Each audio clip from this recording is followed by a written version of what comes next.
Today, I want to talk to you about how to talk to your kids about the Bible. This is important because kids who read and apply the Bible to their lives and begin doing that as children, as young as possible, live with a sense of confidence in their lives throughout elementary school, into middle school and high school, and into adulthood, and it's a confidence that God is with them. My name is Paul Basden. I'm one of the senior pastors at Preston Trail Community Church. And along with Jim Johnson, my co-senior pastor, we're going to talk to you in this series called What Do I Tell My Kids About? And we're just going to deal with all sorts of topics. One week, we're going to talk about what do I tell my kids about racism. Another week about divorce. What do I tell my kids about partying? Those are the kinds of topics we're going to hit. But today, kind of as a foundational talk, I want to talk to you about how do I talk to my kids about the Bible? And in this video, I want to make you two promises as we explore how to talk to our kids about the Bible. Promise one, I'm going to equip you so that you will feel confident talking to your kids about God, about what Christians believe, and about the Bible, no matter who initiates the discussion. Whether it's you initiating the discussion or your kids initiating the discussion, I want to make sure that that is wide open for you. And I promise you that. Second, I promise you that you will have assurance that the Bible can help you find a meaningful answer and many meaningful answers to the big questions in your own life, which in turn will prepare you for discussions with your kids. So, what do you tell your kids about the Bible? Number one, tell them it's a big book. I mean, a really big book. Here's a Bible that my daughter and son-in-law gave me a bunch of years ago. It's heavy. Listen. That's big. It's a big book. This one is 2,200 pages. It's small print. There's lots of hard words. In fact, if you have a Bible in your house, it's one of the biggest books in your home, with the possible exception of a dictionary. So tell them it's a big book. They won't get intimidated if they know that you realize it's also big. Second, tell your child that the Bible is God's book. When we say it's God's book, we mean several things. First, we mean it's all about God. He's the main character. I know there are hundreds of other human characters in the Bible, in that big Bible story, but God is the main character. When we say it's God's book, explain to your kids that God inspired it. God is spirit, so God doesn't, pick up a pen or a pencil or, text a message to someone. God's invisible, yet God is real and personal. And so this unembodied personal power, which is God, inspired and guided ancient writers a couple thousand years ago to write down all the things that they had seen God do in terms of his desire to redeem and save a world that has just been in trouble since the very beginning. When we say it's God's story, that means that this is a true story. There's no once upon a time. There's no, and they all lived happily ever after, as Disney movies go.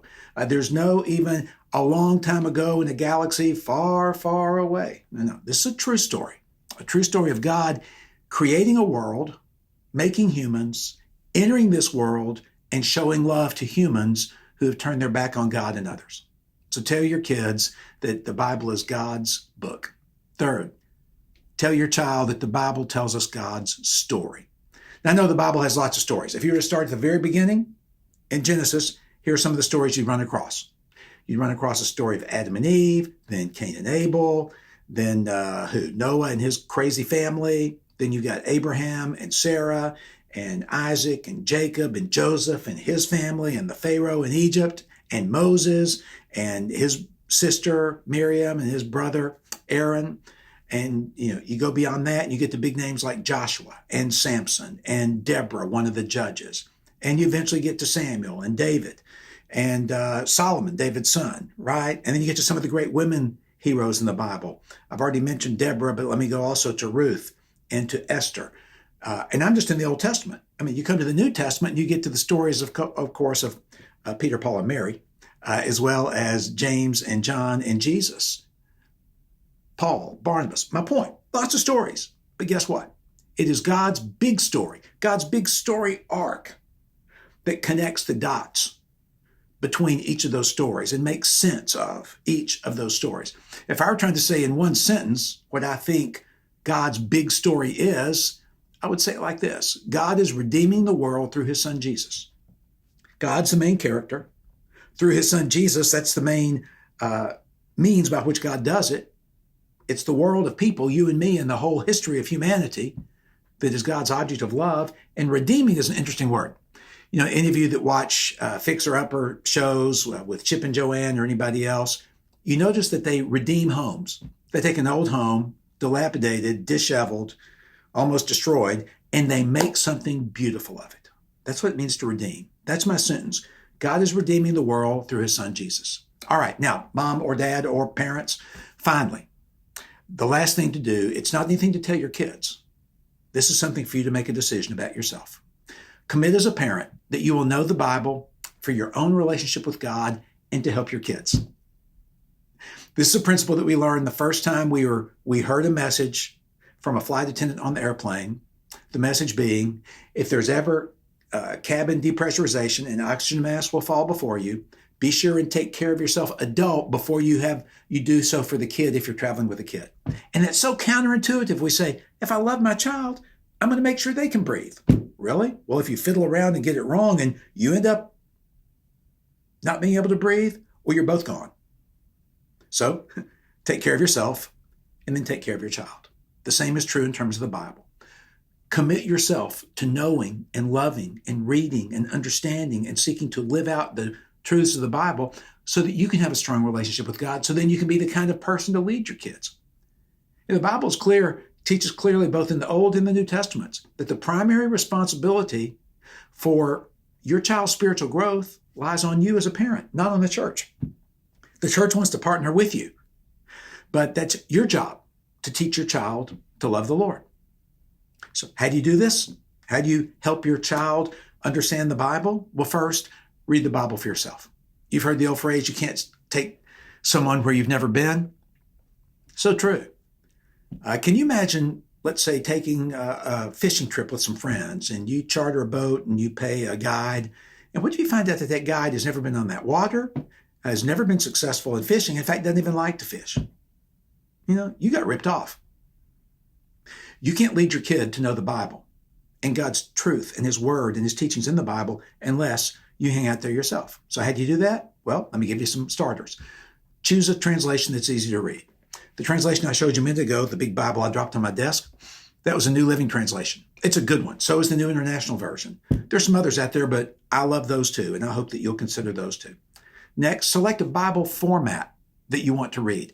By that, I mean paper or digital. Now, before there was ever paper or digital, as you know, there were scrolls that were made of parchment. And so God's fine with whatever the method of communication is. He just wants you in his word so you can read what he's teaching you about himself and how he wants you to live.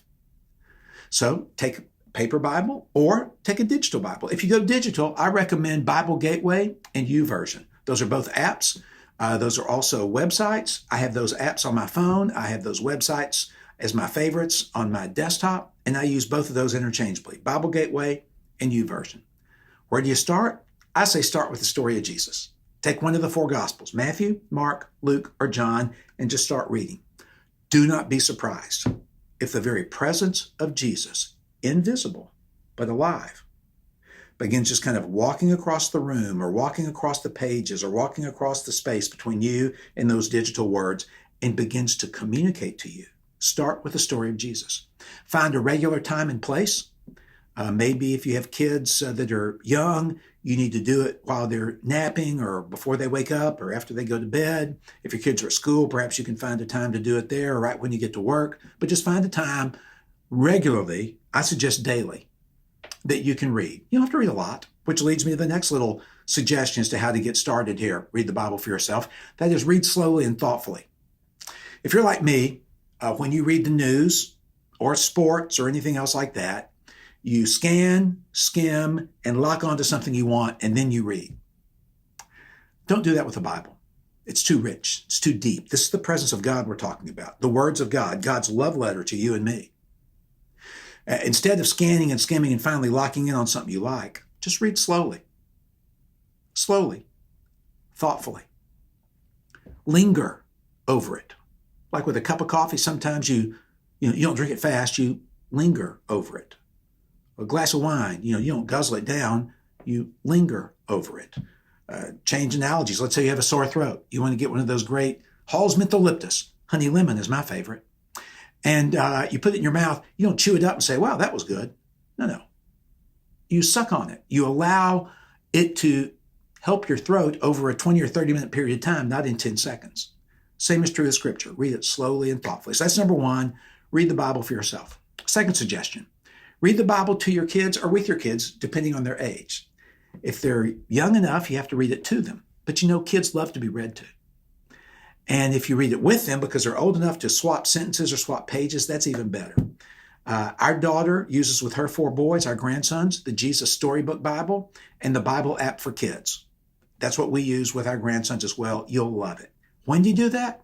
I suggest bedtime.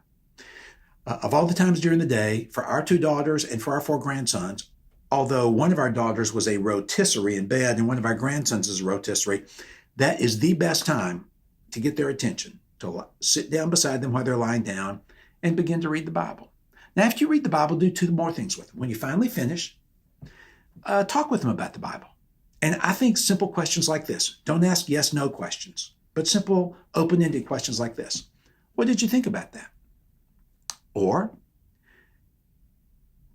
did any of that feel like it applies to your life? Or get real specific. Let's say they read the words of Jesus that say, love your neighbor as yourself. You might say, who are the people in your life that you find it easy to love? Who are the ones you find it hard to love? You're trying to get them to talk, especially boys who might want to keep this inside. Just listen. You don't have to know everything. Just listen and keep the conversation going. Then pray about what you just talked about, right? So you're going to read the Bible to them or with them, talk with them about it, then pray it with them. So if you've just read that passage from Jesus about about love your neighbor as yourself, similar to do unto others as you would have them do unto you. Second great commandment, golden rule, they're virtually identical. After you've talked with your child about it, if they're old enough to have a good conversation or even a short conversation, then pray with them about that. The temptation is to immediately forget that and pray with them about their test tomorrow. Well, that's good, but don't miss this other. Or pray with them about their soccer game tomorrow or their piano recital. Those are all good, but pray about that passage or you'll miss it. Okay, this is how you talk to your kids about the Bible. And I want to thank you for watching. This is my very first time to talk on YouTube. I hope it went well for you. I encourage, if you liked it, to subscribe so you get notified when Jim Johnson, my co-senior pastor, and I post more content. We're going to do it regularly. And also, if you would like additional content on this topic, check out the book Jim and I wrote, came out about 6 months ago, Tough Stuff Parenting. And this is one of the chapters, chapter 1 on the Bible. I think Jim is going to talk about racism, which is chapter 6 next go around. And you'll always get much more information in that book. You can order it at any bookstore or online. Thanks again. I really enjoyed talking with you today. Bye-bye.